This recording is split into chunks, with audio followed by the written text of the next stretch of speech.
Merci de nous retrouver au cœur de ces élections générales, ici à Kinshasa, en République démocratique du Congo, scrutin qui se tient le 20 de ce mois de décembre. Félix Antoine Tshisekedi Tshilombo pourrait-il être inquiété face à 19 autres candidats issus d'une opposition fragmentée, alors que l'on sait très clairement que des poids lourds comme Moïse Katumbi ou encore Martin Fayulu, cette fois-ci, ne sont pas dans une coalition. Les candidats qui participent à cette élection peuvent-ils se mouvoir sur l'ensemble du territoire sans toute forme d'inquiétude? Et que peut-on dire d'ailleurs du bilan de Félix Tshisekedi qui se présente donc une nouvelle fois à la présidentielle, quand on connaît par exemple que les 6 axes qu'il propose aux Congolais pour le nouveau mandat sont des axes que l'on retrouvait déjà bien évidemment dans le mandat qui vient de s'achever? Et que peut-on dire notamment de la situation macroéconomique du pays et des comptes extérieurs? On parle ici particulièrement de la situation de la devise nationale en parlant du franc congolais.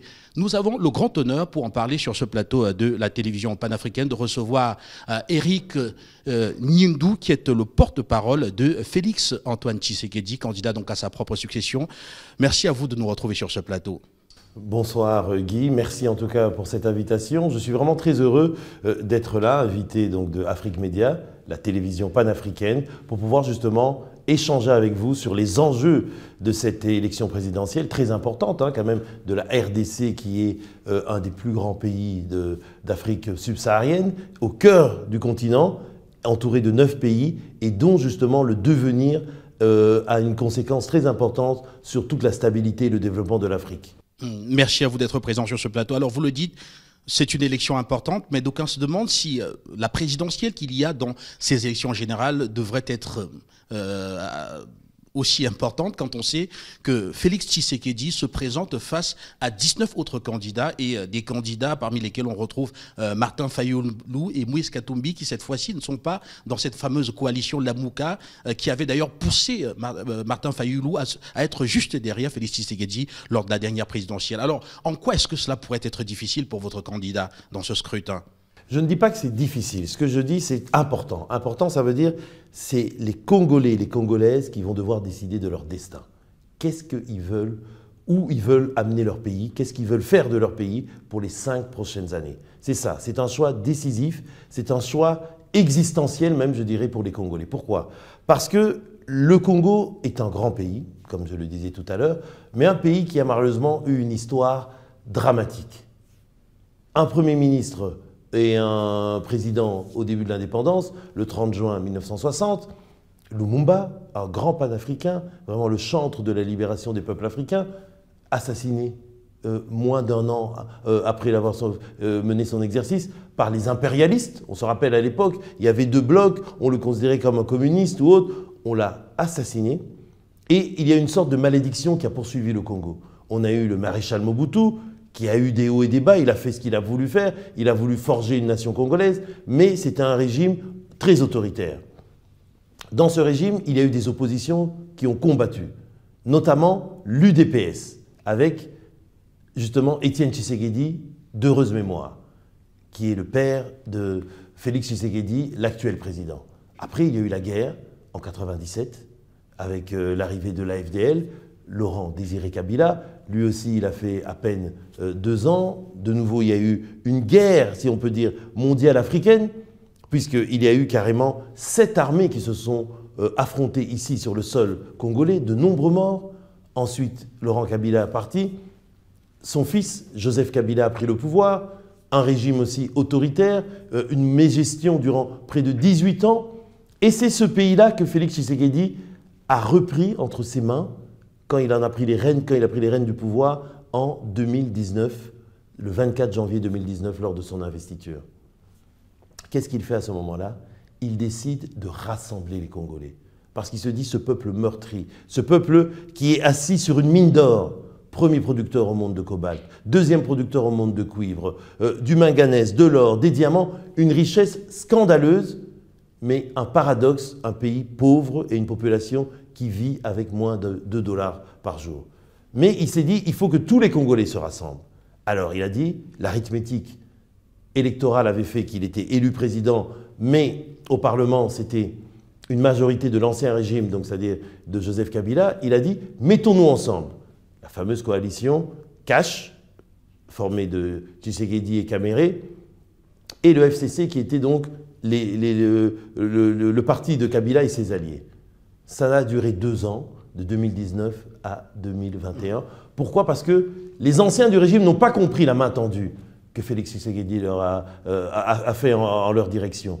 Parce qu'ils n'ont pas compris que pour que ce pays se réveille, que le géant congolais renaisse de ses cendres et puisse de nouveau occuper le rôle et la place qu'il mérite au sein de l'Afrique centrale d'abord, mais de tout le continent et même du monde, il fallait que tous les Congolais travaillent ensemble, qu'on se réconcilie. Ils ont bloqué le travail du président durant 2 ans. Ensuite est venue la crise du Covid, 2020, encore en 2021. Résultat des courses, le pays a été un peu figé. On a subi justement ce ralentissement, je dirais presque cet arrêt de l'économie mondiale. En 2021, Félix Tshisekedi fait une révolution tranquille. C'est-à-dire, il change de coalition au niveau du Parlement.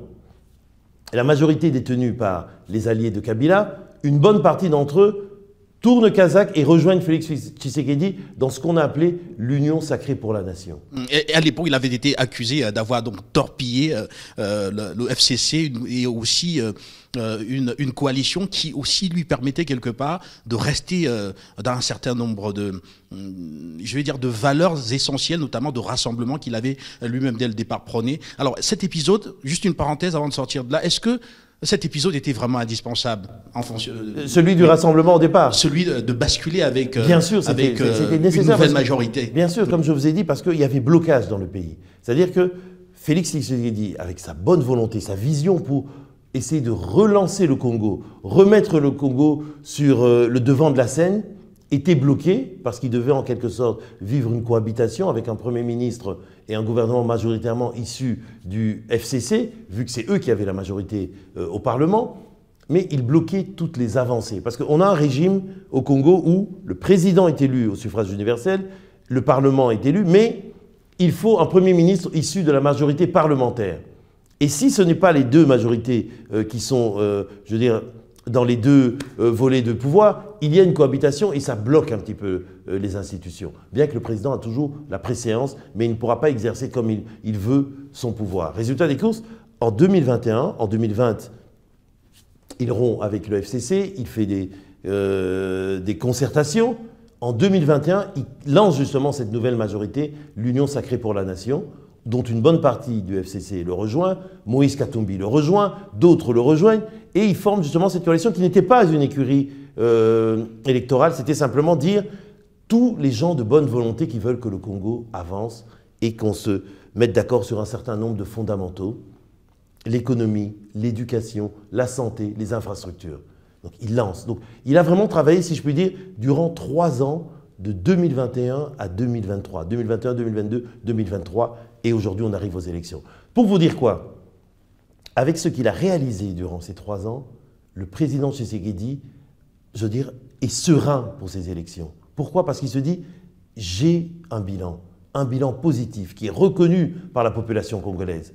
Et c'est à partir de ce bilan-là que je dis aux Congolais, voyez ce qu'on a déjà fait en 3 ans, et imaginez-vous ce qu'on pourrait faire encore en 5 ans. Parce qu'on a tiré les leçons de ce qu'on a fait en 3 ans, donc on veut consolider les acquis et aller plus loin, aller plus fort. Voilà le sens de sa candidature et c'est pour ça qu'il demande la confiance aux Congolais pour qu'on puisse aller plus loin et non pas revenir à zéro, repartir de zéro si quelqu'un d'autre, tel que ceux dont vous avez cité, prennent le pouvoir au terme de cette élection du 20 décembre. Alors, je voudrais vous demander à vous, personnellement, si vous êtes un peu surpris de la configuration actuelle, de savoir, par exemple, que cette opposition ne va pas avec une coalition qui soit aussi forte que celle qu'il y a eu contre Félix Tshisekedi lors de la dernière présidentielle. Êtes-vous surpris de voir Moïse Katumbi ne pas être dans cette coalition, ne pas être avec Martin Fayulu? Êtes-vous surpris, vous, qui observez notamment... Je ne suis pas surpris. Pourquoi? Et qu'est-ce qui pourrait justifier, justement? Parce que ces personnes-là se concertent depuis très longtemps. Et puis, comme je vous ai dit, certains ont un parcours qui a été, comment je dire, avec des changements d'alliance. Moïse Katumbi avait rejoint le président dans l'Union sacrée pour la nation en 2020-2021. Et il n'a quitté le pouvoir que fin 2022. C'est là que ministres de Moïse Katumbi ont quitté le gouvernement et on a poursuivi sans eux. C'est-à-dire que même Moïse Katumbi est redevable d'une partie de ce bilan. Mais aujourd'hui, il ne veut pas en parler, il ne veut pas se l'approprier. Tant mieux pour nous, parce que ça veut dire que toute la gloire en revient au président. Et c'est vrai, c'est le président qui a impulsé cette véritable politique de changement et de transformation du Congo. Et le fait que l'opposition n'arrive pas à se coaliser. Il y a eu 4 personnes là qui ont rejoint Moïse Katumbi durant cette campagne. Mais je le dis, c'est un leurre. Mais pas des figures importantes, bien entendu. Non seulement ce n'est pas des figures importantes, mais en plus, le processus par lequel elles ont rejoint Moïse Katumbi montre bien qu'il n'y a pas de dynamique positive là-dedans. Je vous explique. Ce sont des personnes qui, en 2022-2023, ont rassemblé leurs militants, ils ont fait des congrès, M. Sessanga ou les autres, en disant « je vais être candidat à la présidentielle ». Ils ont été choisis par leurs militants, leur base, s'ils en avaient. Ils se présentent à la présidentielle. Chemin faisant, ils décident de tourner kazakh et de rejoindre Moïse Katumbi, sans en revenir à la base, sans poser la question à leur base, êtes-vous d'accord ou non pour cette coalition? Rappelez-vous, je fais juste une parenthèse, parce que je sais que vous connaissez bien l'histoire. En 2018, le président Tshisekedi, à l'époque candidat, il va à Genève. Il y a cette fameuse rassemblement de Genève où toute l'opposition est là, Fayoulou, Katumbi, Tshisekedi et d'autres. Ils se rassemblent pour savoir est-ce qu'on peut tous se mettre contre le candidat Chadari, qui est le candidat du régime, c'est-à-dire du régime sortant de Kabila à l'époque. Tshisekedi, dans un premier temps, il dit oui. Et puis, il se dit non, c'est un piège là, parce que c'est Fayoulou qui sort à ce moment-là comme candidat choisi. Pourquoi? Parce que la base de Tshisekedi lui dit non, non, non, non, non. Nous, on a combattu durant 32 ans le régime autoritaire, dictatorial. Ce n'est pas pour qu'aujourd'hui, vous bradez ça pour donner vos voix à Fayoulou. Ils lui disent non. Le président réfléchit, c'est un homme sage. C'est un homme qui aime fédérer. C'est un homme qui écoute sa base. Il écoute le peuple. Le slogan de l'UDPS, c'est « le peuple d'abord ». À ce moment-là, il refuse de soutenir Fayoulou. Le piège de Genève est déjoué. Parce que c'était le même piège qu'ils veulent refaire aujourd'hui, c'est-à-dire mettre en place une soi-disant coalition de l'opposition, mais qui défend les intérêts de l'étranger contre les véritables défis auxquels, les véritables intérêts du Congo et du peuple congolais. À ce moment-là, Tshisekedi se retire, et je parle de 2018, et il fait une coalition avec Kaméré, le fameux Cash, n'est-ce pas? Et puis après, la suite de l'histoire, j'en ai déjà parlé. Donc revenons au temps présent. Qu'est-ce qui se passe aujourd'hui? Je vous dis, tous ces gens qui sont avec Moïse Katumbi, il n'y en a que 4, ils avaient réuni leur base au cours de l'année 2023. Ils ont été choisis, désignés comme étant ceux qui devaient porter l'étendard de leur parti. Arrivés candidats à la présidentielle, ils se désistent, ils vont soutenir, soi-disant, Moïse Katumbi, mais ce ne sont que des stratégies individuelles. Ce sont des individus qui se disent « je rejoins Katumbi », moyennant on ne sait pas quoi, mais peut-être pour leur positionnement, en dénigrant leur base, en dénigrant leurs militants. Alors qu'au contraire, une dynamique tout à fait différente anime la coalition qui est autour du président. Parce que non seulement le président Tshisekedi se présente aujourd'hui en tant que candidat indépendant, mais il est soutenu par tous les gens de l'Union sacrée, qui chacun, au sein de leur parti, c'est-à-dire Bemba avec le MLC, Bahati avec la FDC, Kaméré avec l'UNC et d'autres là, ils sont partis voir leur base en 2023. Et ils leur ont dit, nous pensons que celui qui porte notre vision, celui qu'on doit soutenir, c'est Tshisekedi. Donc Tshisekedi est le candidat, pas seulement de l'UDPS, c'est le candidat d'une multitude de partis. Vous comprenez, la dynamique, elle est différente parce qu'elle part de la base. La base a voté pour dire on veut soutenir, même s'ils ne sont pas du même parti originairement que Tshisekedi, ils ont dit on veut. Le MLC, la base de l'UNC, la base de la FDC ont soutenu Tshisekedi dès le départ. Vous savez, le mouvement est beaucoup plus collectif, c'est un mouvement fédérateur. Et ce ne sont pas des stratégies individuelles. Voilà la différence. Donc de notre côté, il y a vraiment un mouvement global qui porte le président De leur côté, il y a des petites stratégies individuelles de gens qui veulent tout simplement se positionner. Alors vous voulez ainsi dire qu'il n'est pas sûr que ceux qui ont rejoint Moïse Katumbi soient capables ici d'apporter, de drainer leur base si jamais ils avaient une base. Mais pas du tout. Vers un vote. Parce que c'est ce qu'on entend, les gens de leur base. Oui. Oui, les gens de leur base, de la base de Sesanga, de la base de Diongo, de la base même de Matata Mapon, s'il en a une, parce que j'en doute. Tous ces gens vous disent, mais je ne peux pas soutenir. Moi, j'ai choisi Sesanga comme candidat, mais aujourd'hui, Sesanga va donner ses voix, soi-disant. Mais ils disent à Sesanga, nos voix, elles ne t'appartiennent pas. Elles nous appartiennent. Les reports de voix ne se feront pas automatiquement. La plupart des gens qui sont des gens qui appartiennent à la base de ces gens-là voteront pour Tshisekedi parce qu'ils savent, et on va en parler, que le programme de Tshisekedi, le bilan de Tshisekedi est un bilan réellement utile pour le Congo. Donc ils sauront pour qui voter, et pas pour ceux qui défendent les intérêts de l'étranger. Alors, ça revient au constat que j'ai fait en introduisant ce plateau, de dire que ça ne devrait pas être si compliqué que ça pour Félix Tshisekedi. Écoutez, il ne faut jamais vendre la peau de l'ours avant de l'avoir tué. On va aux élections, c'est quelque chose de sérieux et d'important. Jusqu'à la dernière minute, on se battra pour chaque voix, parce que chaque voix compte. Et effectivement, je profite même de votre antenne pour dire aux Congolais, ne croyez jamais que c'est gagné d'avance. Allez voter le 20 décembre. Allez-y, levez-vous. Qu'il pleuve, qu'il y ait de la grêle, de la tempête, une tempête de sable, allez voter parce que c'est votre avenir qui en dépend, c'est l'avenir de vos enfants et de vos petits-enfants. Le Congo doit garder le cap du développement, le cap de la renaissance. Alors, on n'est pas encore le 20 décembre. Est-ce que vous craignez encore qu'il y ait un rassemblement, peut-être de cette opposition, qui finalement viendrait littéralement changer la donne? Je parle surtout d'un rapprochement des deux ténors que je viens de citer, à savoir Martin Fayoulou et Moïse Katumbi. Craignez-vous que ce soit encore possible? Ils peuvent se rassembler, mais comme je vous ai expliqué, mon ami Guy, que ce sera à chaque fois des dynamiques personnelles et pas des véritables dynamiques collectives. Ça ne donnera rien. Parce que le peuple n'est pas dupe. Le peuple voit le jeu de ces politiciens-là. Ces politiciens qui ne pensent qu'à se positionner pour pouvoir espérer d'avoir un poste. Ça ne donnera rien. Et on le voit durant cette campagne. On l'a vu et on le verra encore dans les jours suivants. Il y a véritablement un mouvement populaire. Vous savez, comme on dit, une élection, c'est la rencontre d'un homme et du peuple. On le voit lors de la campagne de Tshisekedi. Quand il va, il draine des foules énormes. Les gens viennent le voir. Récemment, même au Katanga, là où Moïse Katumbi a été gouverneur durant 8 années, où il n'a pas eu un bon bilan. On disait, oui, le Katanga, c'est le fief de Moïse Katumbi.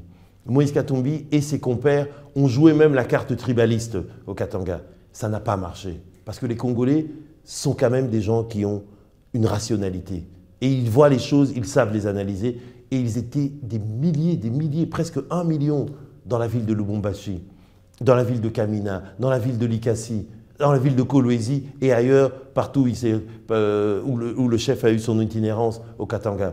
Donc, même là où les gens pourraient croire, non, là c'est chez Katumbi, on a vu la foule venir voir Tshisekedi et adhérer au discours de Tshisekedi. C'est pour ça que je dis, quelles que soient les adhésions, les ralliements à Katumbi ou à d'autres, la dynamique enclenchée par le président déjà avant l'élection, grâce à son bilan positif, et durant l'élection, parce que les gens voient ce qui se passe, le contact qui se passe entre lui et le peuple, la symbiose qui se passe entre le candidat Félix Tshisekedi et le peuple congolais, une empathie naturelle, le fait qu'ils comprennent la situation des Congolais et qu'il apporte des réponses concrètes et pas simplement des promesses en l'air, font que les Congolais ont confiance en lui.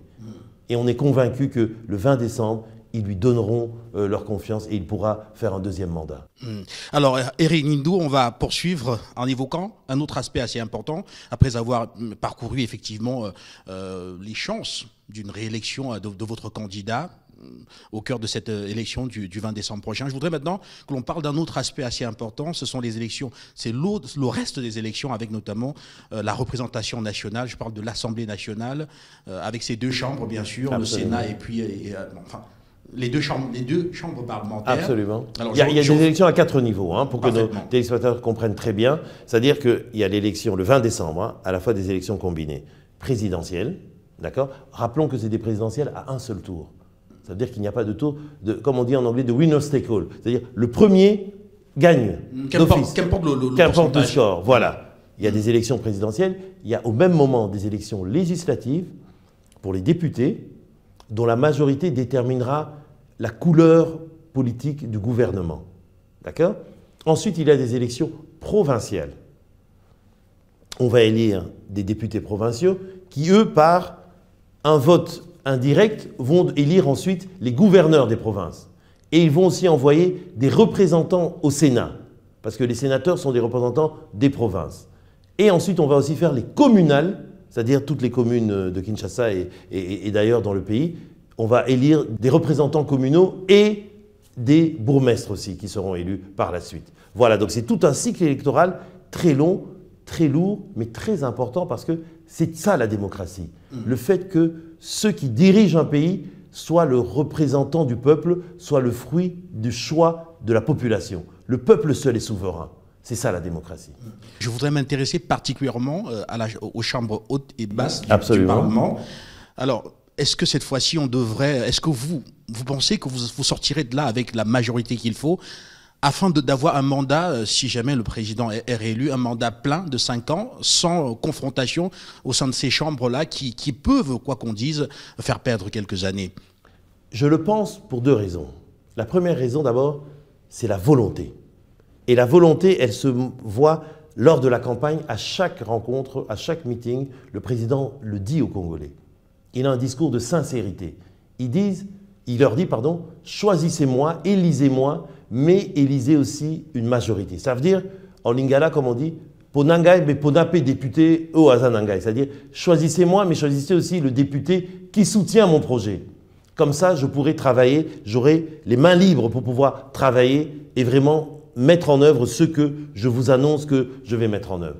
Donc, c'est la première raison, c'est le volontarisme et la persuasion que l'on fait à l'encontre que l'on fait envers le public, et on sent qu'ils adhèrent à ça, parce que ce sont des électeurs avec une certaine rationalité.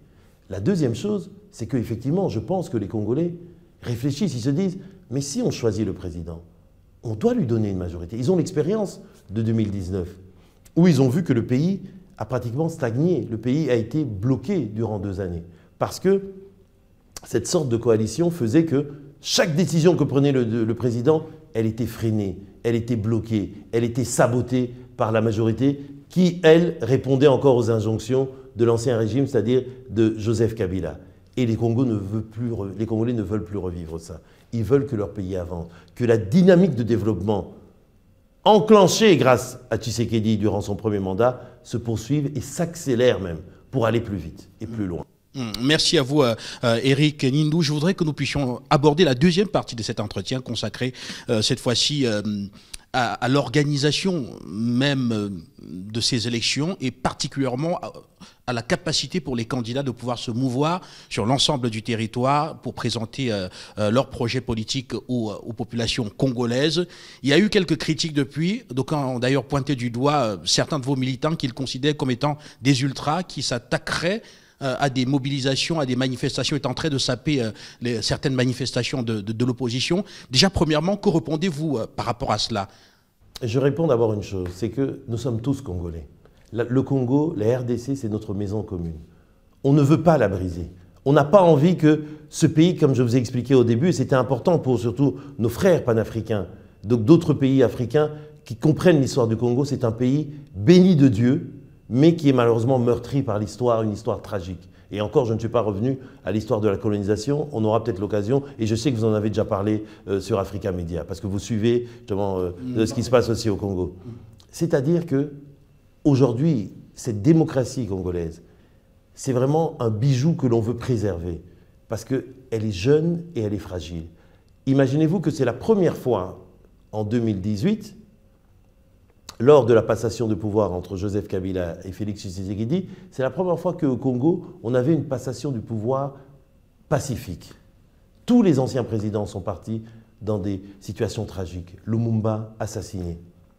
Mobutu, un coup d'État. Et puis, il est mort en exil. Laurent Désiré Kabila, assassiné au pouvoir. Donc, on n'a jamais eu de transition politique je veux dire, normale et pacifique. C'est-à-dire, un président est là, il termine son mandat, il gagne, il perd, et il donne le flambeau à un autre pour que le pays continue, qu'il y ait une continuité. On n'a jamais eu ça. On a eu ça une fois et on veut que ça se poursuive ainsi. Notre souhait, mon souhait, c'est que le 20 décembre, c'est-à-dire après l'élection de Tshisekedi, le 20 janvier, Tshisekedi fasse une investiture, une passation de pouvoir avec lui-même. Et puis après, en 2028, au terme de ces 2 mandats constitutionnels, il passera la main à quelqu'un d'autre. Et c'est ainsi que le Congo va avancer. Donc de ce point de vue-là, étant très conscient, étant très responsable, je veux dire, dans le président d'abord et tous ceux qui l'accompagnent, on a toujours prôné un discours de non-violence. On a toujours prôné un discours de fraternité. C'est-à-dire, et je le dis devant vous, les militants de Katumbi, les militants de Fayulu, les militants de Mukwege, les militants de tous les autres ne sont pas mes ennemis. Ce sont mes frères et mes sœurs congolaises, ce sont simplement mes adversaires politiques. Des gens avec qui nous n'avons pas la même vision politique, avec qui nous n'avons pas le même projet politique. Moi, je soutiens le projet de Félix Tshisekedi, le candidat numéro 20. Mais ça ne veut pas dire pour autant que je veux tuer ou éliminer physiquement ceux qui soutiennent le projet d'un autre candidat. Vous comprenez ce que je suis en train de dire? C'est pour ça qu'on a toujours prôné la non-violence. Maintenant, il se fait que, durant la campagne, il y a parfois des incidents qui arrivent, des incidents malheureux que l'on a toujours condamnés, que Félix Tshisekedi a toujours condamnés. On est pour une campagne qui se fasse de façon pacifique. Il vient encore de le dire avant-hier à Kananga. Il a dit aux gens, si jamais un opposant veut venir faire campagne ici, qu'il vienne. Si vous ne voulez pas participer à son meeting, restez chez vous, mais laissez ceux qui le soutiennent aller à son meeting. Ce n'est pas grave. Vous, votre opinion, vous l'exprimerez le 20 décembre dans les urnes. Donc de ce point de vue, il faut bien comprendre que de notre côté, du côté du candidat numéro 20, Félix Tshisekedi, il y a un discours pacifiste, de paix, parce que s'il y a quelqu'un qui est bien conscient de la fragilité de notre démocratie, c'est Félix Tshisekedi. Il vient d'un parti qui a fait 37 ans de lutte pour pouvoir accéder au pouvoir. Ils se sont battus et toujours dans la non-violence. Ils n'ont jamais pris les armes.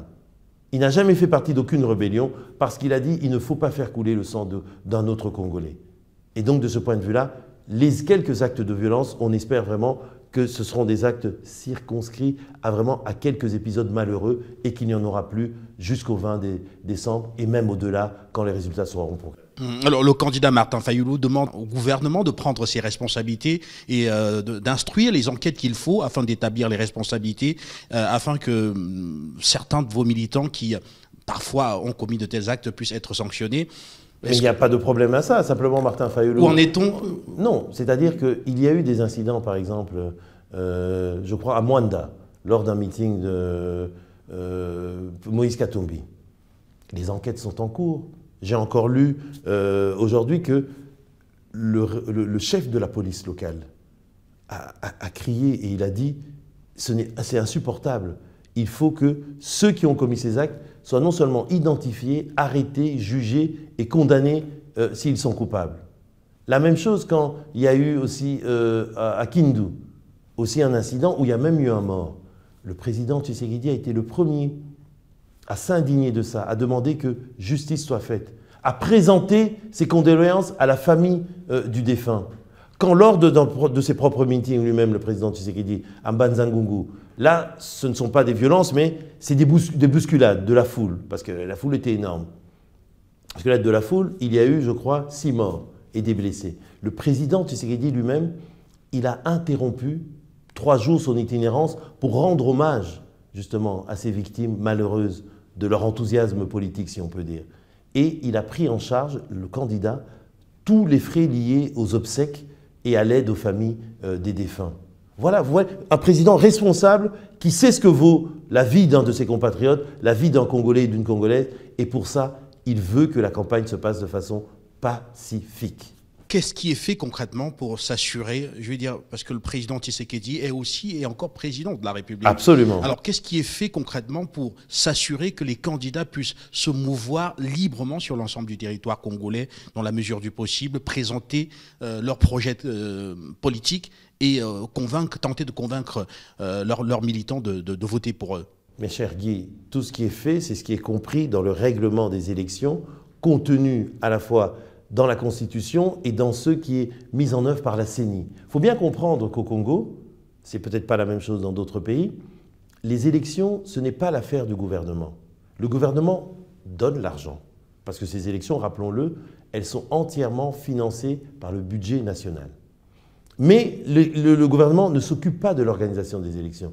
C'est la CENI, la Commission électorale nationale indépendante, qui est une instance ad hoc, formée de professionnels issus de la société civile, de représentants des différentes parties prenantes, c'est-à-dire des différents partis, des différents mouvements, des religieux, des gens des mouvements sociaux, des ONG. Donc tous ceux-là sont représentés. Et aujourd'hui, la CENI, elle est dirigée par un homme de qualité qui s'appelle Denis Kadima, qui est mondialement connu pour avoir géré plusieurs processus électoraux à travers l'Afrique et même à travers le monde. Il n'est pas seul, il est entouré de professionnels. Ils sont entourés, comme je dis, sous surveillance parce qu'il y a les représentants de tous les partis et de toutes les tendances. Donc de ce point de vue, faisons-leur confiance. Il faut que l'Afrique fasse confiance. C'est-à-dire, non, tout ça pour dire quoi? Que ce sont eux qui sont responsables du déroulement des élections. Et dans le déroulement des élections, il est reconnu que chaque candidat puisse s'exprimer librement. Promenez-vous à Kinshasa, puisque vous y êtes. Allez à l'intérieur du pays. Vous verrez des affiches partout.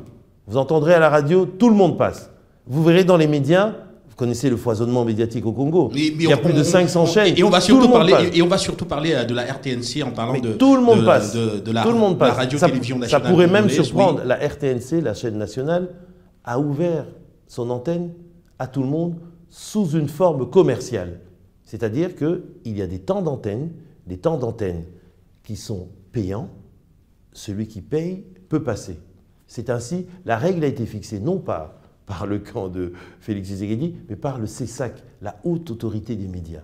Voilà comment les choses se passent. Tout le monde a le droit. Pour revenir aux candidats, chacun d'eux a reçu un groupe, c'est-à-dire de policiers, pour les protéger, qui ont été dépêchés, enfin, chaque candidat, par le ministère de l'Intérieur. Donc chacun est protégé.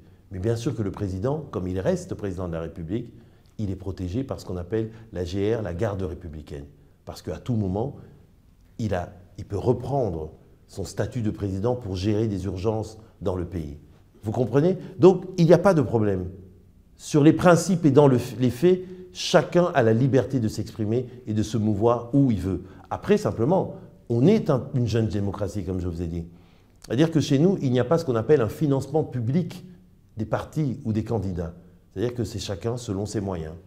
C'est dur peut-être, mais c'est comme ça que les règles au Congo. Ça l'a été aussi dans des vieilles démocraties comme la France ou les États-Unis durant de longues années.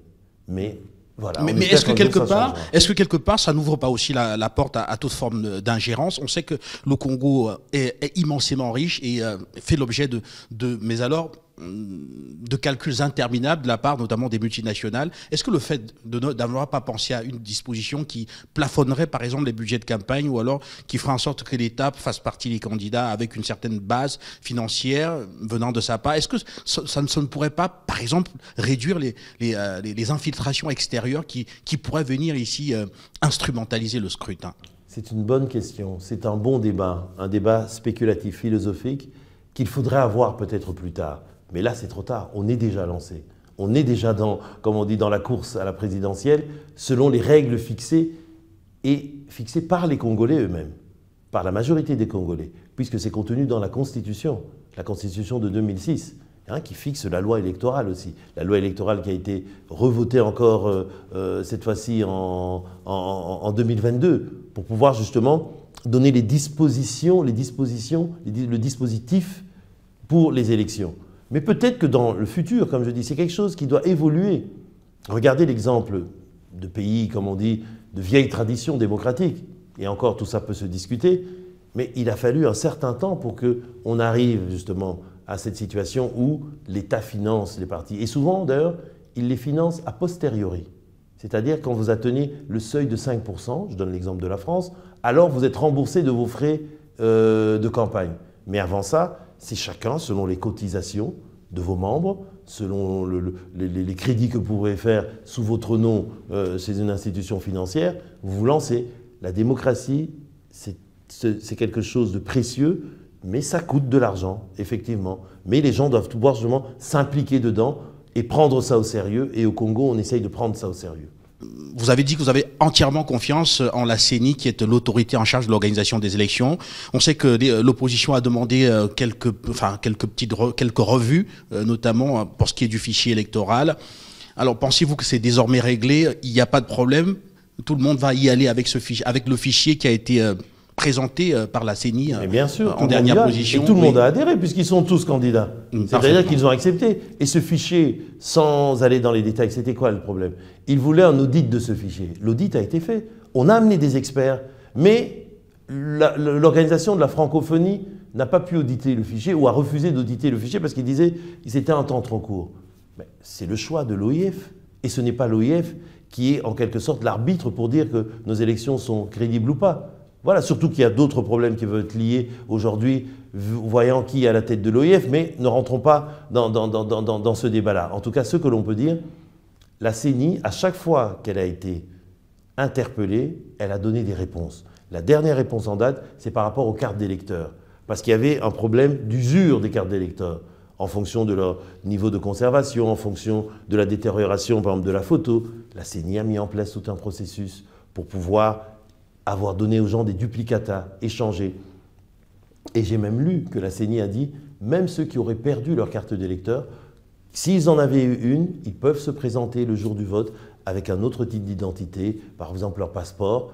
On va retrouver leur nom dans le fichier, on va les authentifier et ils pourront voter. Parce que la démocratie, c'est l'affaire de tous. Entre-temps, je pense qu'il faut faire confiance à la CENI. Pourquoi? Parce que c'est une instance, comme je vous l'ai dit, issue d'un travail collectif. La CENI ne représente pas le candidat Tshisekedi. La CENI représente les Congolais et l'intérêt des Congolais pour avoir un processus électoral transparent, juste et crédible. Éric Indou, je vous propose maintenant de passer rapidement à votre candidat en parlant du projet qui est une fois de plus soumis aux Congolais. Je dis une fois de plus parce que on a l'impression qu'on est parti sur les mêmes bases que lors du scrutin de 2019, c'est-à-dire que promettre aux Congolais une évolution du pouvoir, une amélioration du pouvoir d'achat, leur promettre les infrastructures, la diversification économique et bien plus encore. Alors, quand vous repartez avec ces 6 axes, tels qu'on les a suivis d'ailleurs de la voix de votre candidat sur les antennes de la télévision nationale, est-ce que vous vous dites quelque part que ça marche très bien? Et si oui, comment est-ce que ça marche? Comment est-ce que ça a marché aussi bien pendant ces années pour que vous puissiez donc reconduire cela? Ce n'est pas tout à fait ça. C'est une continuité, mais un approfondissement.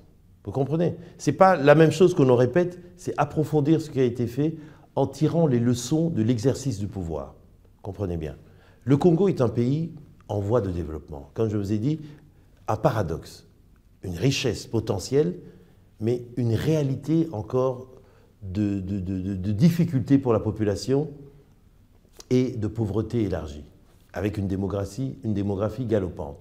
100 millions d'habitants aujourd'hui, une projection à 200 millions d'habitants en 2050. Vous imaginez ce que ça représente, avec près de 60% de la population qui a moins de 20 ans, c'est-à-dire une jeunesse énorme, qui chaque année vient sur le marché du travail, qu'il faut employer, sinon ces jeunes-là justement, en déshérence, vont aller vers les marchands d'illusions, notamment les groupes armés.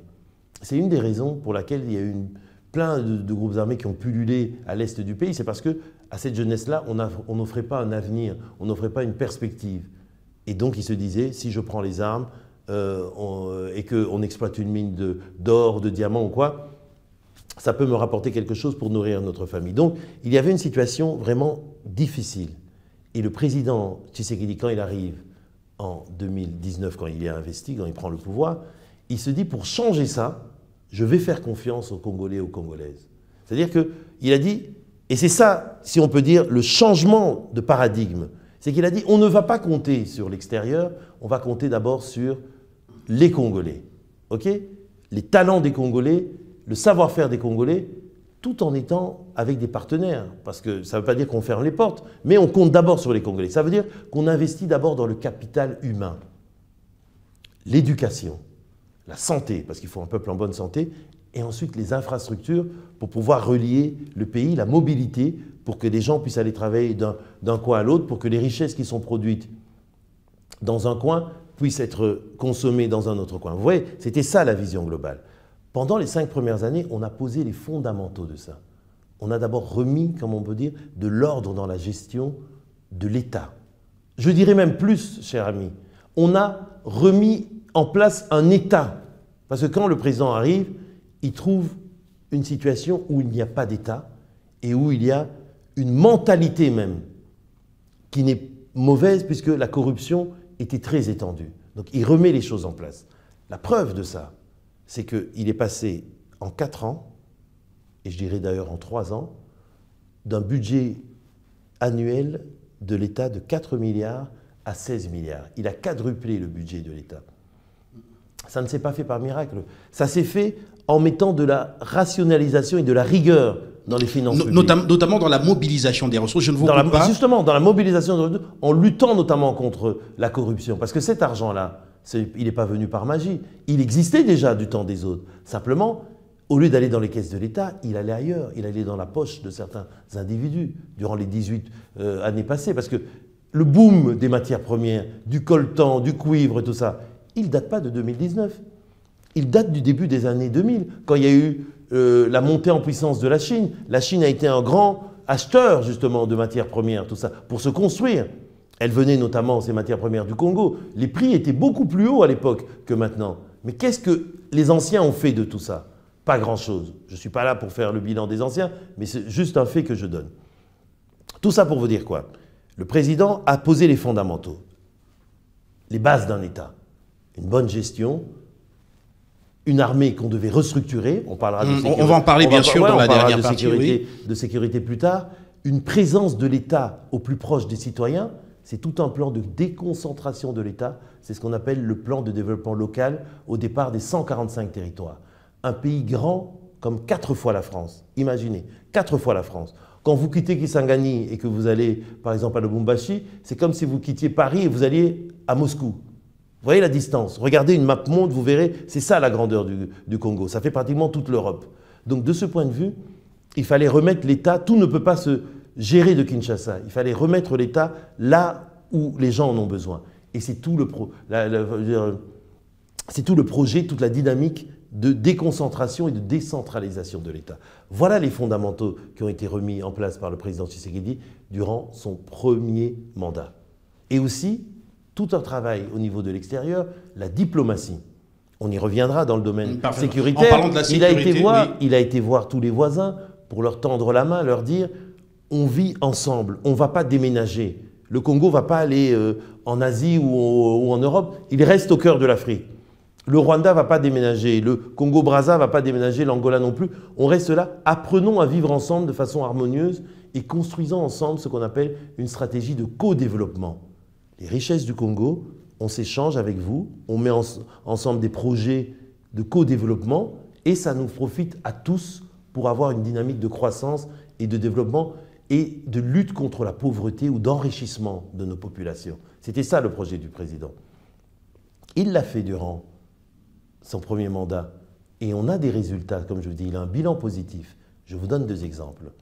Il a mis en place la gratuité de l'enseignement primaire. C'était contenu, c'était un édit de la Constitution de 2006. Mais le président précédent n'a pas osé le faire. Il n'a pas eu le courage politique. La politique, c'est avant tout du volontarisme. Le président Tshisekedi décide de le faire en 2019, contre l'avis de tout le monde. On lui dit, mais non, ça ne marchera jamais, le pays n'est pas prêt, les fondamentaux ne sont pas aux bons indices. Il dit, non, je le fais parce que c'est juste. C'est pour nos enfants, c'est de l'intérêt général, je le fais. Il met en place la gratuité de l'enseignement primaire. 5 millions d'enfants reviennent sur les bancs de l'école ou vont sur les bancs de l'école.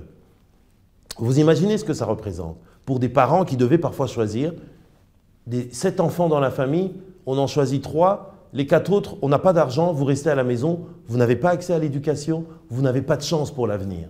Grâce au président Tshisekedi, aujourd'hui, dans une fratrie par exemple de 7, puisque c'est à peu près la moyenne au Congo, tous les enfants peuvent au moins atteindre l'école primaire parce que c'est gratuit. D'accord? 5 millions d'enfants et parmi eux, une majorité de jeunes filles. C'est très important que les filles soient éduquées parce que ça permet de booster le développement d'une nation. Parce qu'on le sait, et les études l'ont déjà prouvé, une femme éduquée, ça permet non seulement d'atteindre, je veux dire, les objectifs du développement tels qu'ils sont fixés, notamment par les ODD. Vous voyez? Donc de ce point de vue, il met ça en place. Bien sûr que ça cause des problèmes. Il y a des classes pléthoriques, il n'y a pas assez de bâtiments, les profs ne sont pas assez payés. Mais le président Tshisekedi dit, on prend la mesure et on s'organise au fur et à mesure, par la volonté aussi, pour que les choses s'arrangent petit à petit. Et aujourd'hui, les choses sont en train de s'améliorer, mais vraiment de façon très positive. On a construit 7000 écoles. Ça veut dire que à la rentrée prochaine, le nombre d'élèves par classe en primaire va diminuer. On a augmenté le salaire des professeurs, passant d'à peu près 150 $ à près de 300, voire même pour certains 400, ça dépend dans quelle zone et à quel niveau ils enseignent. Ça permet de faire ça. On harmonise notamment le salaire de ces profs, on les mécanise. La mécanisation, ça veut dire on les inscrit en tant que fonctionnaires réellement sur les fichiers de la fonction publique et on bancarise leur salaire. Il y a des pays où ça se fait depuis longtemps, dont on trouve ça normal, mais au Congo, ça ne se faisait pas. Quand un professeur habitait, je ne sais pas, une ville de Boindé dans le nord du pays, on allait le payer avec une mallette.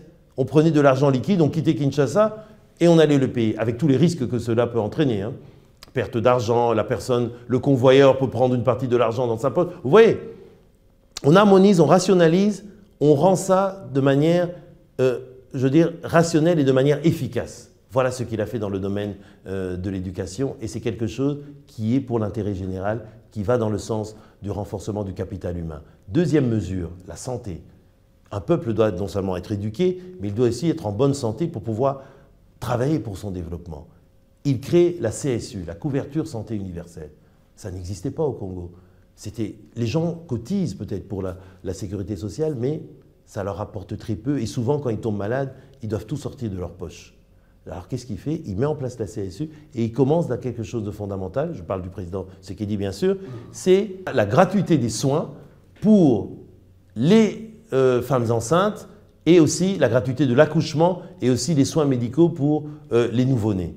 C'est quelque chose de fondamental. Ça permet notamment de réduire fortement le taux de mortalité infantile, parce qu'ils sont dans le cadre médical, de réduire le taux de mortalité des mamans à l'accouchement, et ça permet aussi, à terme, de réguler les naissances, de pouvoir avoir un meilleur contrôle des naissances, mais de manière non agressive. Ne pas le faire comme dans certains pays, sans les citer, où on offre aux gens une radio pour les stériliser. Non.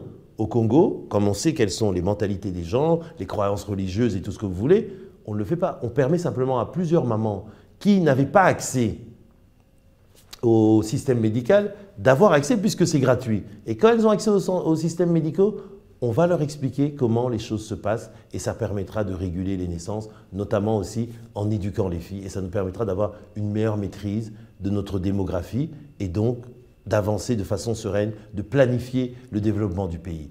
Il a fait aussi une chose, c'est la réappropriation de l'économie congolaise par les Congolais. Le Congo, vous savez, comme malheureusement beaucoup d'autres pays africains, qui sont assis sur une richesse minière, ne profitent pas de cette richesse minière. Premier producteur mondial de cobalt, le cobalt quitte le Congo de façon presque brute, il va en Chine, il est transformé, il produit des batteries électriques pour les véhicules électriques. Nous vivons une transition énergétique, vous le savez. Ça rapporte beaucoup aux Chinois, presque zéro aux Congolais. Juste le prix du sol, c'est-à-dire de la matière première brute. Le président Tshisekedi dit « Non, non, moi je ne veux plus ça. Je veux que les Congolais gagnent sur leur richesse. » C'est-à-dire, il dit à nos amis, à nos partenaires, notamment aux Chinois, il est parti voir les Chinois, il leur a dit « Repensons notre partenariat. » Vous aviez signé avec Kabila un partenariat qui était le fameux contrat du siècle, les 5 chantiers, c'est-à-dire on donnait des matières premières aux Chinois et ils devaient construire des infrastructures. Ça a été un fiasco. Pourquoi ça a été un fiasco? Parce que les Congolais de l'ancien régime n'avaient pas bien fait les termes de l'accord. Ça fait que les Chinois ont pris des matières premières avec la hausse des matières premières, se sont fait des bénéfices énormes. Les Congolais ont des infrastructures, quelques-unes, et parfois pas en très bon état, parce qu'ils ne faisaient pas le suivi du cahier des charges. Lui, il change tout. Il dit non aux Chinois, on va travailler dans un partenariat État-État. On va définir quels sont les besoins du Congo, quels sont les besoins de la Chine. D'accord? Vous allez venir nous aider à construire des usines au Congo pour transformer nos matières premières, et comme ça, on va partager ensemble une partie de la plus-value créée par la transformation de ces matières premières. Résultat, on va bientôt, le projet est déjà lancé, un projet fait entre le Congo, la RDC, les États-Unis et les Chinois pour construire des précurseurs de batteries électriques au Congo dans ce qu'on appelle la ceinture du Copper Belt, c'est-à-dire là où se trouve le véritable cobalt qui nourrit toute l'industrie automobile mondiale. Vous voyez, c'est ça la vision du chef de l'État. Là, vous évoquez la diversification économique, parce que tout à l'heure... Ça, c'est autre chose, la diversification. La diversification, d'un slogan, c'est ce que le président Tshisekedi a dit, la revanche du sol sur le sous-sol. C'est un scandale, mon cher Guy, que le Congo, un pays aussi grand, avec près de 80 millions d'hectares de terres arables, importe de façon presque totale tout ce que l'on mange ici à Kinshasa. Que ce soit le concentré de tomates, que ce soit le lait, tout ça, on importe. Parce que notre économie était malheureusement mal structurée. On avait tout mis sur les mines, et ça ne nous rapportait pas ce que ça devait nous rapporter. Vous voyez, c'était injuste, je viens de vous l'expliquer. Mais en plus de ça, on oubliait l'agriculture. Ce qui était produit au Katanga, au Kivu, n'arrivait pas à Kinshasa, faute de routes, faute d'acheminement, et ça pourrissait même sur place. Eh bien, le président a dit, on va changer ça.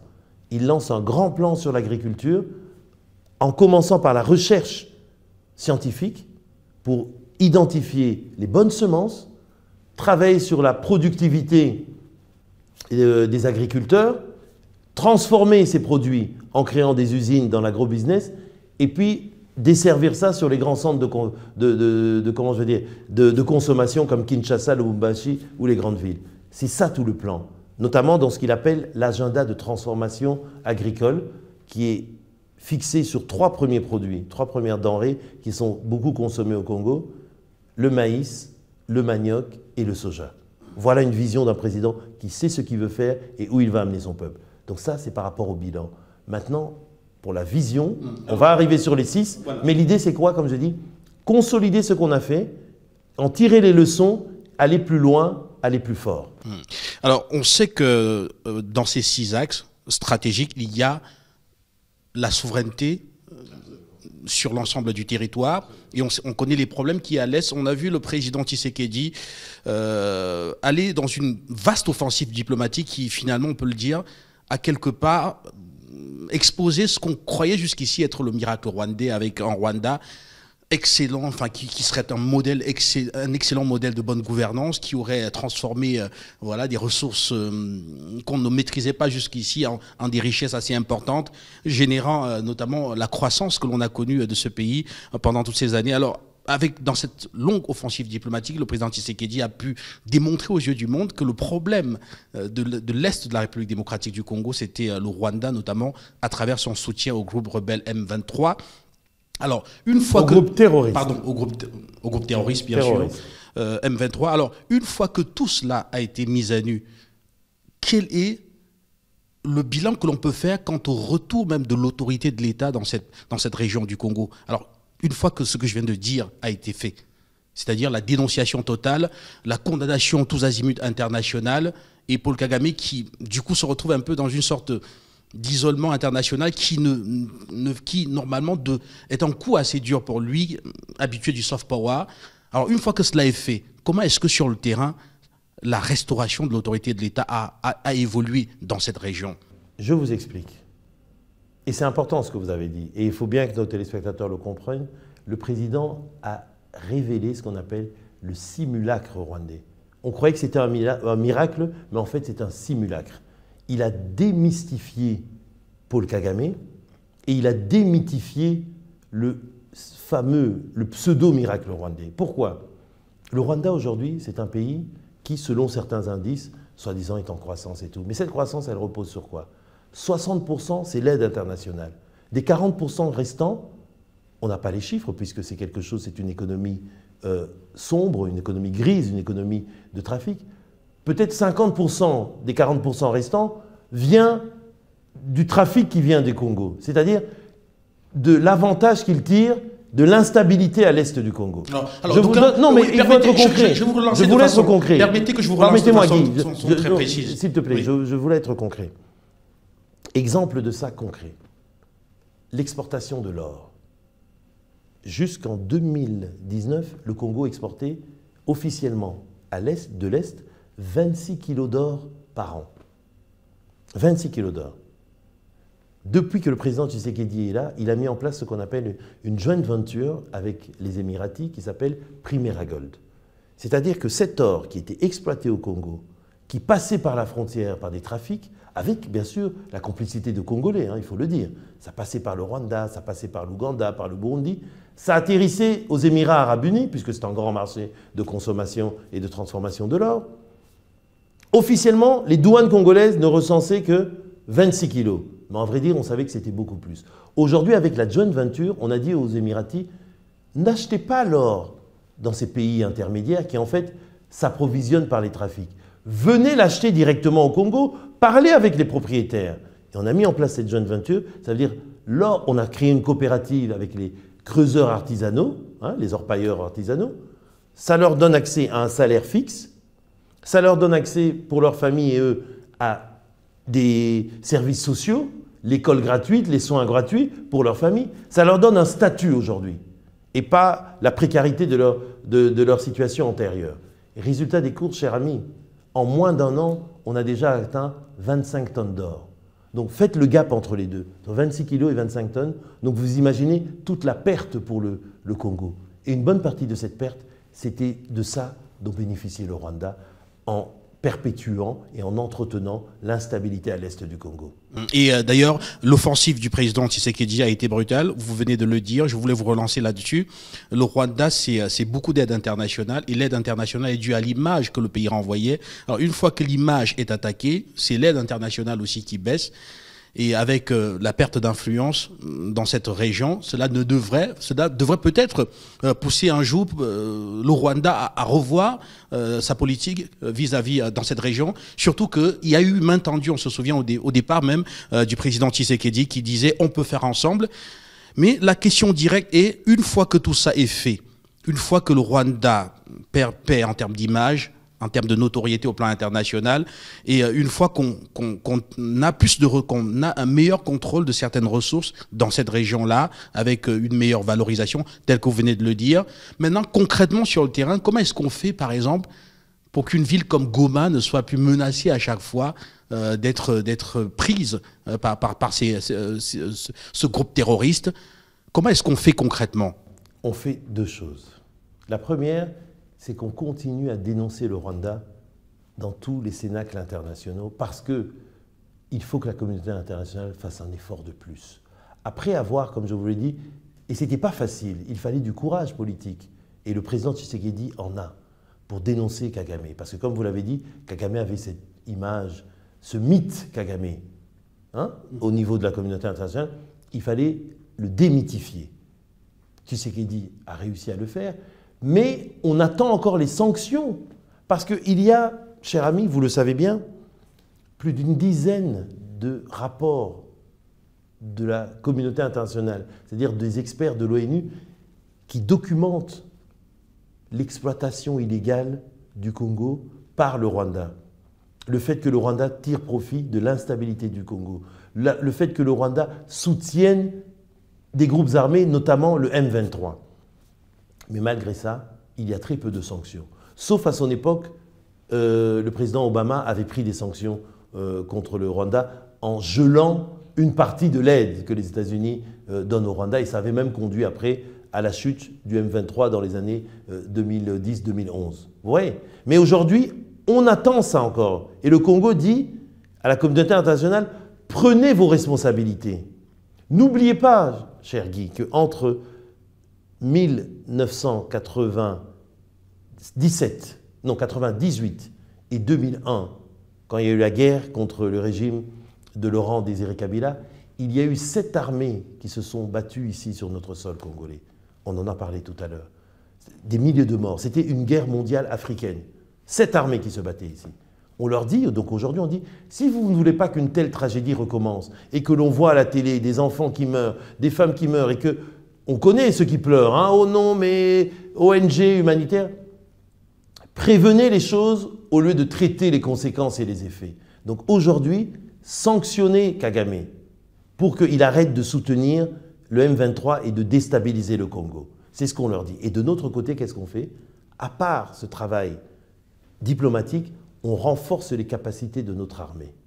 Et c'est ça que le président Tshisekedi. D'ailleurs, ce renforcement est dans la loi. Il y a eu une loi de programmation militaire qui Absolument. fait que, c'est la première fois de l'histoire du Congo qu'on a une loi de programmation militaire. Donc, qui fait que de façon automatique, l'armée va continuer à se transformer. L'armée qui bénéficie sur le budget 2023 de 10,3% du budget. Ça n'était jamais vu.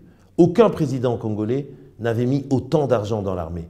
Non seulement pour former les militaires, pour restructurer l'armée, c'est-à-dire sortir de l'armée certains officiers véreux, qui étaient le résultat du brassage des différents accords de paix où on prenait des rebelles qui n'avaient peut-être pas de formation, on les insérait dans l'armée et puis on les nommait généraux. Voilà. Mais on a changé ça. On a nommé des nouveaux officiers, on a formé les gens sont reconnus à leur mérite et puis on a redonné la dignité aux soldats congolais. Ça, c'est le président Tshisekedi qui l'a fait. Il a augmenté le solde des militaires. Ce n'est pas encore suffisant, mais la loi de programmation militaire va permettre d'aller encore plus haut. Deuxième chose, il a réhabilité et il a créé des hôpitaux, des cliniques pour les militaires et leurs familles. 2 grandes cliniques ici à Kinshasa, clinique du camp Tchatchi, clinique du camp Kokolo, où les militaires et leurs familles peuvent se soigner gratuitement. Leurs enfants peuvent aller gratuitement à l'école, comme les autres enfants congolais, l'école primaire, mais en plus, ils ont accès à des denrées alimentaires, farine de maïs, manioc, huile et tout ça, à des prix plus bas que ceux du marché, parce qu'ils sont fournis par ce qu'on appelle le service national. Vous voyez? Donc, il a redonné de la dignité pour que le militaire qui est au front, le vaillant soldat congolais, se dise « je défends ma patrie, mais je le fais avec courage parce que je sais que ma femme et mes enfants sont pris en charge par l'État et ils ont une vie décente. » Vous voyez ce qu'a fait le président Tshisekedi. Mais en même temps, sur le plan diplomatique, il a compris que la paix, ça ne se fait pas tout seul, mais ça se fait aussi dans une architecture de paix, c'est-à-dire dans une organisation de paix avec ses voisins, avec ceux qui sont dans la région. C'est pour ça qu'on a lancé et on essaie d'insérer, on a soutenu le processus de Luanda et le processus de Nairobi.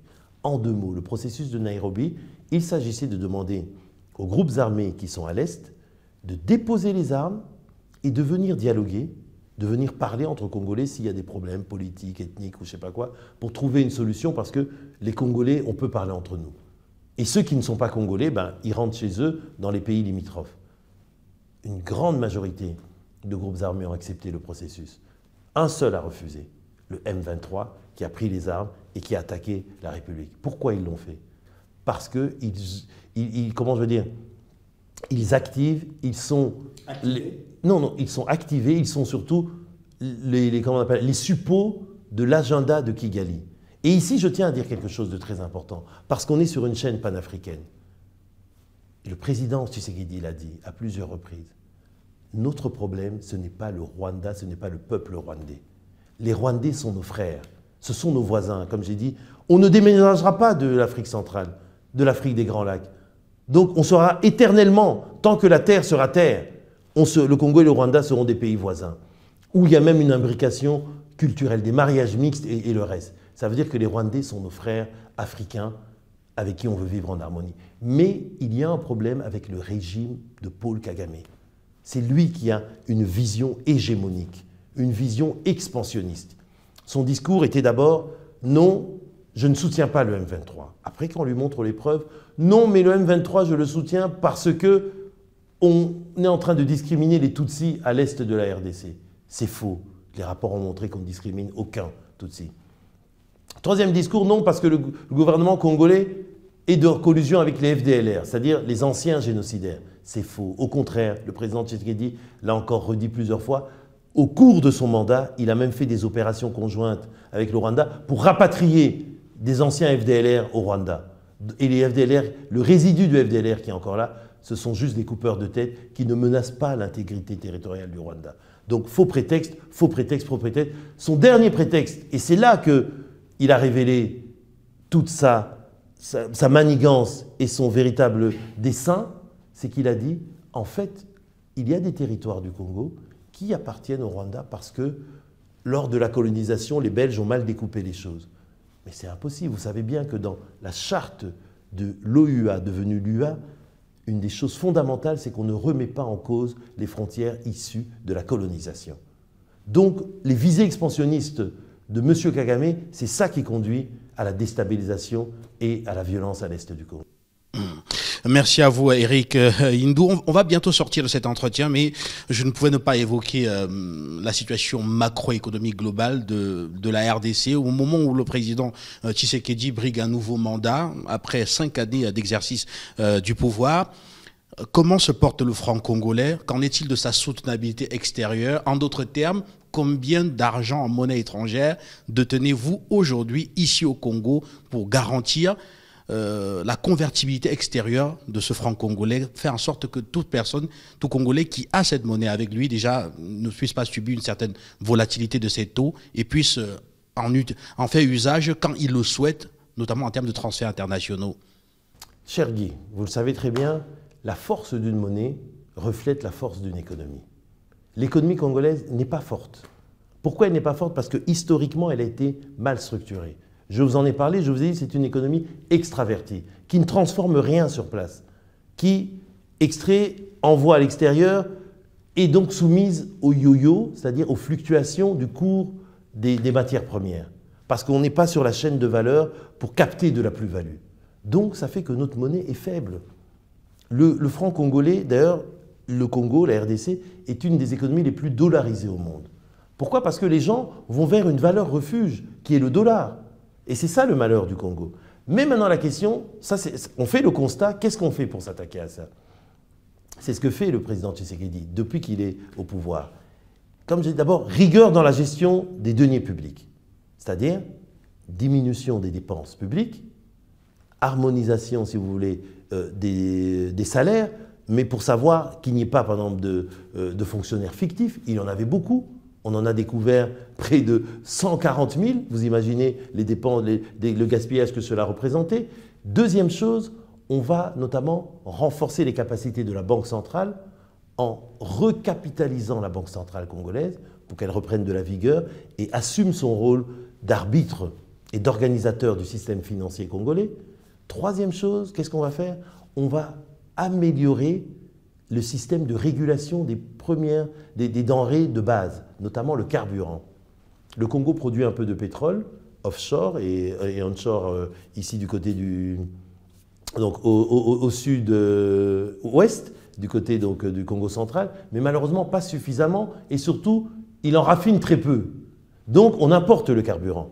Et selon la fluctuation du marché mondial des carburants, vous savez que la crise en Ukraine a eu un impact, la crise au Proche-Orient a un impact, on est sujet à des hausses de prix du carburant avec répercussions sur les prix de denrées alimentaires, surtout que je vous ai dit que ces denrées sont pour la plupart importées. Donc, il y a des choses à faire à court terme et à long terme. À court terme, c'est réguler ça. À long terme, à moyen et long terme, c'est faire en sorte qu'on diversifie cette économie congolaise, qu'on crée justement ces chaînes de valeur de la production locale pour de la consommation locale, pour que les Congolais nourrissent les Congolais, que l'on crée de l'industrie, de la manufacture pour que la richesse du Congo augmente, notre PIB augmente, et ainsi la monnaie prenne de la valeur et commence à se passer de plus en plus du dollar. Donc c'est un processus de transformation économique et financière qui est en cours. Et c'est pour ça, je le redis encore, Félix Tshisekedi, le candidat numéro 20, est le seul qui a une vision sur le Congo. Il sait que l'émergence du Congo, le développement du Congo se fera à 20 ans ou peut-être à 30 ans. Mais simplement, il faut poser les choses maintenant. Lui, il va faire 2 mandats où il va mettre le Congo, comme on dit, sur une tendance positive. Et puis un autre viendra prendre la suite. Mais s'il ne le fait pas aujourd'hui et qu'on recommence à zéro en élisant un autre candidat qui n'ont pas d'idée, qui n'ont d'idée que critiquer ce que fait le président Tshisekedi sans proposer autre chose. Je pense d'ailleurs à un candidat qui a pour seule idée de dire qu'il va supprimer le poste de première dame. C'est d'une vacuité, mais à pleurer. Parce qu'il n'a rien à dire aux gens en disant simplement « je vais supprimer le poste de première dame ». Vous imaginez? Et ces gens-là... C'est la période, c'est la grande foire politique. Non, mais il faut être sérieux. Les enjeux sont sérieux. On a une population de 100 millions d'habitants, 200 millions en 2050. Il faut préparer le pays à ça. Voilà pourquoi, et je vais le dire de façon très rapide, parmi les 6 priorités du président, la première, c'est l'emploi. Il faut donner de l'emploi à nos jeunes. La première manière, on a pour objectif de créer 6 400 000 emplois en 5 ans. Et on va le faire comment? D'abord, en créant des emplois dans les secteurs informels, les activités informelles, que l'on va formaliser pour les rendre pérennes, pour les identifier au niveau des services publics, pour qu'elles puissent payer des taxes, mais ça va aussi les consolider au niveau de ceux qui exercent ces emplois. Je donne un exemple très rapide. Un petit garage de quartier où un jeune Africain, comme il en existe dans plusieurs capitales, se débrouille, répare des voitures et tout ça avec 2 ou 3 de ses frères. Aujourd'hui, il n'a aucune existence légale. Demain, si l'un ou l'autre tombe malade, le garage est fini, mais c'est 3 emplois qui finissent, c'est-à-dire au moins 3 familles qui tombent dans la pauvreté. Qu'est-ce que le président Tshisekedi dit? Ce que je vais faire maintenant, je vais créer une structure au niveau de l'État, de la ville, une coopérative, où on va reprendre tous ces petits garages, on va les mettre dans une sorte d'incubateur, on va leur donner donc une existence légale, ce qui leur permettra d'avoir une comptabilité officielle et ainsi d'avoir accès à du crédit et de pérenniser leur emploi. Ce qui fait que si dans ce petit garage avec les 3 frères, il y en a un qui tombe malade, on peut employer quelqu'un d'autre pour le remplacer parce qu'il y a une existence légale. Vous comprenez? C'est ça. Et avec ça, on va créer 2,6 millions d'emplois. Autre secteur, c'est celui des infrastructures. Je vous ai dit, il y a un grand projet de construire dans les territoires des écoles, des centres de santé, des centres administratifs, des activités créatrices de richesse. Tout ça, ça va créer 2,2 millions d'emplois. Troisième, si vous voulez, secteur, troisième créneau, c'est celui de l'agriculture et de la diversification de l'économie. Comme je vous ai dit, créer des agropoles, créer des pôles d'agriculture dans les territoires, réfectionner ou créer des routes de desserte agricole pour que les denrées alimentaires ne pourrissent pas dans les territoires et dans les villages. Là aussi, on va créer, notamment dans les services aussi, près de 1,6 million d'emplois. Vous faites le total, ça fait 6,4 millions d'emplois. Sur le pouvoir d'achat, le deuxième engagement, je ne vais pas m'étendre, on vient d'en parler, hausse des salaires, régulation des, des denrées de base, le carburant, l'alimentaire. Et puis d'un autre côté, diminution des dépenses de l'État pour que l'État dépense non seulement moins, mais qu'il dépense mieux, qu'il fasse des choix responsables. Troisième volet, la sécurité et la défense. Je vous ai expliqué, je résume. Côté sécurité, on va mettre le paquet sur la sécurité du quotidien, parce que ça aussi, ça concerne les Congolais. On va engager 25 000 policiers par an durant les 5 prochaines années, pour qu'ici, il n'y ait plus des voyous qui attaquent les gens la nuit dans les coins sombres, dans les quartiers populaires, ce qu'on appelle ici les Koulouna. On va y mettre fin, tout en donnant parfois des perspectives de réinsertion à ces jeunes Koulouna, justement par le service national, où déjà, depuis le premier mandat, on a, comme on dit, réinséré et réhabilité près de 50 000 Koulouna qui aujourd'hui avant c'était des dangers pour la société. Aujourd'hui, ils servent la société parce qu'ils ont appris un métier, ils travaillent l'agriculture et ils permettent de nourrir les Congolais. D'un autre côté, la défense, je vous ai parlé de la restructuration de l'armée, la loi de programmation militaire, l'équipement des militaires, mais il y a aussi tout le volet du renseignement. Une grande restructuration, réforme de tout le système de renseignement congolais va nous permettre de pouvoir prévenir les menaces. Parce que bien se défendre, c'est aussi pouvoir prévenir les menaces pour qu'elles n'arrivent pas. Ça, voilà ce que le président va faire. Donc ça, c'était le troisième engagement. Quatrième engagement, diversification de l'économie, renforcement de sa compétitivité, on vient d'en parler, création des usines et le reste. Cinquième engagement, c'est donner des services de base aux Congolais. Ça, on va le faire par l'eau, l'électricité, l'éducation, la santé. Santé, éducation, on en a parlé, la CSU, l'enseignement primaire, on va pousser pour que ça aille plus fort. L'eau, on a créé des centrales de traitement de l'eau, notamment celle de l'Embaïmbou, qui a donné à près de 5 millions de Quinois accès à l'eau. Ils n'avaient jamais connu l'eau depuis qu'ils... Il y avait au moins 3 générations de gens qui habitaient dans certains quartiers périphériques de Kinshasa. Ils devaient toujours prendre de l'eau au seau, aller au puits ou des choses comme ça. Tout ça a changé. Et dans les territoires, on creuse des puits d'eau, des sources d'eau pour pouvoir donner de l'eau aux gens. Voilà. L'électricité, le barrage d'Inga, on va lancer le projet du 3e Inga 3. Vous savez ce que c'est 45 gigawatts, plus grand barrage d'Afrique. Mais le temps que ça se mette en œuvre, on va faire ce qu'on appelle, puisqu'on est dans un régime de libéralisation de l'électricité, il n'y a pas que l'État, la SNEL, il y a d'autres acteurs, pour pouvoir aller plus vite, plus fort, on va faire ce qu'on appelle développer des projets off-grid, c'est-à-dire hors réseau. Et c'est quoi? C'est des centrales solaires, des centrales hydroélectriques, des petits barrages dans des coins, sur des rivières ou des choses comme ça. Donc c'est-à-dire c'est l'économie aussi, enfin l'énergie verte aussi, qui va pouvoir éclairer, donner de l'énergie dans les territoires et donner aussi de l'énergie pour que les usines de transformation se mettent en place. Dernier volet, c'est quoi? C'est après l'accès aux services, c'est des services publics efficaces. Et c'est ce que je disais depuis le départ, en déconcentrant l'État, on va mettre l'État proche du citoyen, c'est-à-dire si vous êtes au fin fond du nord du Congo, à je ne sais pas moi, à Aru, à Beni ou quoi, vous n'aurez plus besoin de venir à Kinshasa pour avoir votre acte de naissance, pour avoir votre passeport. L'État sera près de vous, il pourra vous rendre ces services-là. Notamment aussi une justice proche des gens. Parce que vous savez, dans nos territoires, il y a souvent des conflits fonciers et notamment des conflits coutumiers. Mais on n'arrive pas à résoudre ça, pas parce qu'il n'y a pas de bonne volonté, mais parfois simplement parce que dans le coin où on se trouve, il n'y a pas de justice, il n'y a pas de juge de paix, il n'y a pas de magistrat. Le président vient de nommer 5000 magistrats. Et ces magistrats jeunes, bien formés, ne vont pas rester à Kinshasa. On va les envoyer dans ces territoires. Ils doivent aller là où on a besoin d'eux. Faire la justice de paix, faire la conciliation entre les ethnies ou les tribus. Et c'est comme ça que l'État congolais va se remettre debout. Voilà le projet du président Tshisekedi.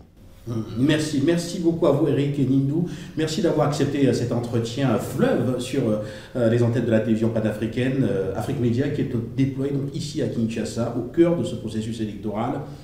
Vous êtes le premier à inaugurer ce plateau, ce grand plateau qui va recevoir beaucoup d'invités ici sur place pour permettre aux Africains d'avoir une vue assez nette du déroulement de ce processus électoral et aussi après de la publication même des résultats. Pourquoi pas jusqu'à l'investiture, on le souhaite, afin que les Africains avec plaisir puissent être vraiment informés, vivent ce moment inédit dans l'histoire de la République démocratique du Congo, de bout en bout et ce jusqu'à la fin. Merci Antoine Kagui, merci beaucoup de votre présence, merci pour votre invitation. Merci aux téléspectateurs de Afrique Média, c'est important, hein. Je trouve que votre démarche est vraiment à saluer parce que les Africains doivent connaître les Africains. Il ne faut pas que le récit sur l'Afrique nous vienne simplement des médias occidentaux.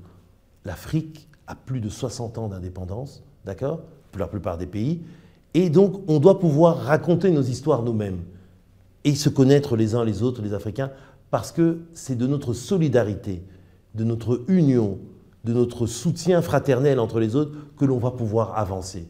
C'est très important et c'est pour ça, c'est bien que nos frères panafricains d'autres pays, du Cameroun, du Bénin, du Gabon, du Sénégal, sachent ce qui se passe au Congo et s'intéressent aux élections congolaises. Non seulement ce qui se passe au Congo les concerne aussi, parce que si un pays africain va mal, la déstabilisation du Congo, par exemple, ça a des répercussions sur toute l'Afrique. Mais si le Congo va mieux, vous savez ce qu'il disait à l'époque, Lumumba, il disait que le Congo était la gâchette dans le revolver de l'Afrique. Et bien justement, c'est ça. Il faut que ce Congo aille bien. Il est au centre de l'Afrique. Si le Congo va mieux, cela va rayonner sur tout le continent. C'est pour ça que nos frères africains doivent s'intéresser aussi au Congo. Merci beaucoup.